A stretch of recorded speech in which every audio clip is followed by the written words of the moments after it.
But you see Geno, like, was people sleeping on Geno? Like, what?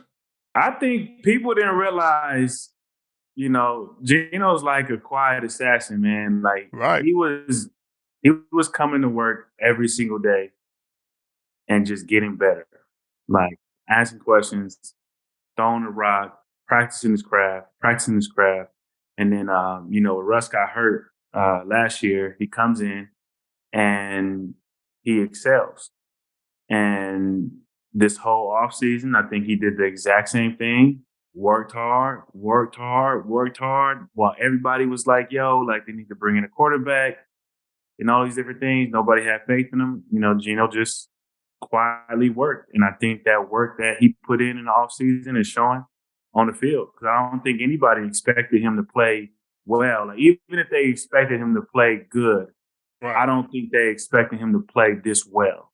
No And, question. I think it's ignited that team, ignited the people in that locker room, and they're doing good, man. Yeah, they're doing real good. I mean, they're young. They're young as ever. They got two rookie tackles, rookie corners out there playing. They're young everywhere, but they rookie running back. They doing their thing though. I think that's crazy. I could have never imagined Geno playing as well. I mean, he on the Pro Bowl trajectory right now. He should make the Pro Bowl this year if they don't. Be a question. It shouldn't be a question, but they're gonna put the gold standards in it just because good season or bad season. Politics. I mean, you know how it is. They're not gonna play, so hopefully he's an alternate and he get in anyway. That'd be okay with me. Well, you got the Seahawks twice still on the schedule. Mm-hmm. That's you can say what you want. They're gonna be a little emotional for you. They're gonna be a little different. Yeah, definitely be some energy. I think the one down here won't be as much. I think it'll just be more so me just playing them. But I think the one when we play in Seattle will actually probably be the game that's a little bit emotional because you go into that stadium and this time you're not in the home locker room. You're in the visiting locker room. Right. And then you come out and the boos or cheers or whatever, you don't know how you're going to be received. And so I think that's going to be the emotional game. And given how things are right now, who knows what that game potentially means for the season. This division is crazy. It's going to mean something. It's going to for sure mean something. Everybody's like saying our records, but, at the end of the day, this is still a really dominant division. You look at it, Arizona looks like they starting to wake up. Like 49ers are always good. Rams are always good.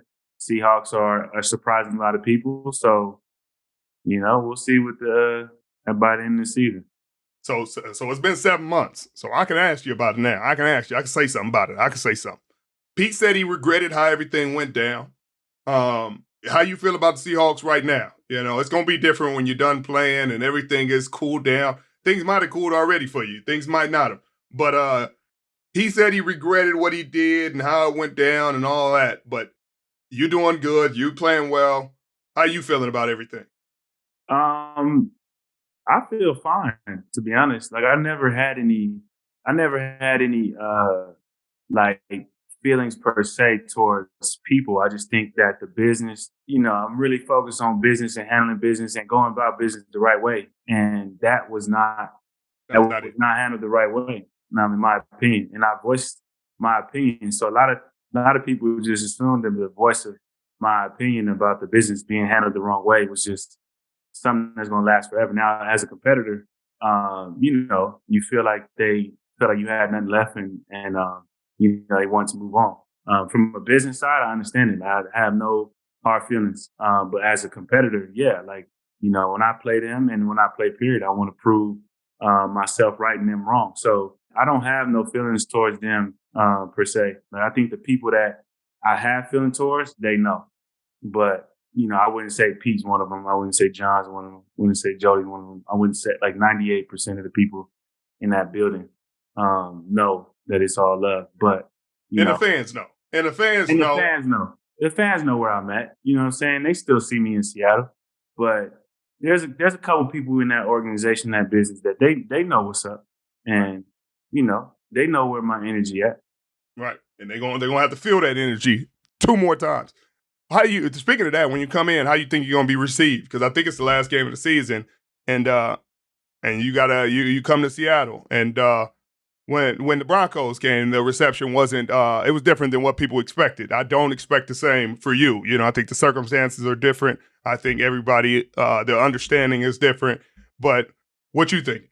I don't know. I do feel like the energy was different. I never dreamed of leaving Seattle. We talked about it. We talked about it all the time about how dope it would be to play, forever for one organization. So I think for me, the business side caught up to me. They were ready to move on, go younger. And so that's what it was.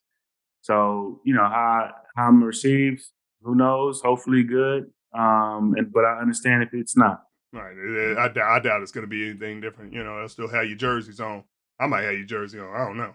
I got it. It's about time. It's on the wall. You want me to take it off the wall? Okay, all right. I'll send you another one. Okay, I appreciate it. You know what I mean? I don't got the 4.5. I got the 5.4. So it's almost like I'm an old friend. You know what I mean? Not a new friend. No, I can send that one too. Easy.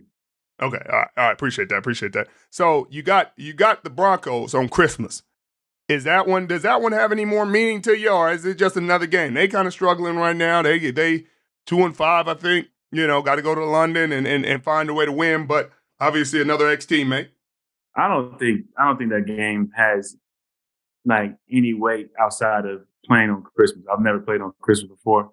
Right. And to play on Christmas, I think that'd be a great gift to myself to get a win, to everybody to get a win. But obviously, playing Russ, all them years we practiced against them and couldn't touch them and, had to let them run by. That's not going to be the case this go around. Right. There's no red jersey on him this time. No red jersey. So, I'm going to definitely have some fun at game. But I'm not going to treat it like any other game or any bigger game. It's just the game on Christmas against a former teammate. Like, I'm not going to put too much weight into it, but it'll be a fun game. It's going to be a fun game. I'm going to watch that one. Speaking of friends, you know what I mean? You've had a lot of great teammates. You got a lot of great teammates right now. Some really amazing guys.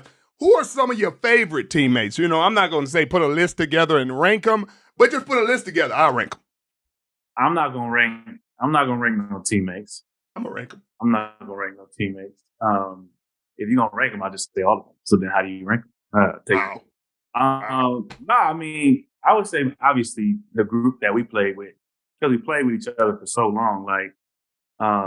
When we got into the league, they was like, oh, yeah, you guys are going to stay together for 2 or 3 years and they're going to split you up. And then when we were all getting around year 4, they was like, there's no way that they figure out how to pay all you guys. And they figured out how to pay all of us. And so we spent, I believe, 7 years together. So, myself, you, KJ, Cam, Earl, Mike Bennett, Cliff Averill, Russ, Doug, Hurst, Sean. Marshawn. I'm pretty sure I'm forgetting somebody. But that group was just special. Even you would add Pete too. Pete, I think what made our group so special was from the players to the coaches, everybody had a chip on their shoulder. Everybody had something to prove. Even Coach Carroll, everybody was doubting whether or not he can be successful in the league because of his last stance. And so we all had a common goal and common chip on shoulders and wanted to prove everybody right. So that's what made practices fun, because every day you was getting somebody that had something to prove and they would challenge you accordingly. And, if you wasn't up for that challenge, you did not make that team. And so there was people that was drafted that didn't make our team, and there was people that was undrafted that made our team. And so, I think that group, I don't know if that group will ever be touched. And, our 30 for 30 is going to be amazing. And then my book's going to be crazy, because then I'm going to tell everything. No. Censor my part. You know what I mean? You'll have a whole chapter. No. I just, a few paragraphs, that'll suffice. I'm gonna put your chapter right next to Russell's chapter. Whoa. Hey, okay. I mean, whatever. That'd be great.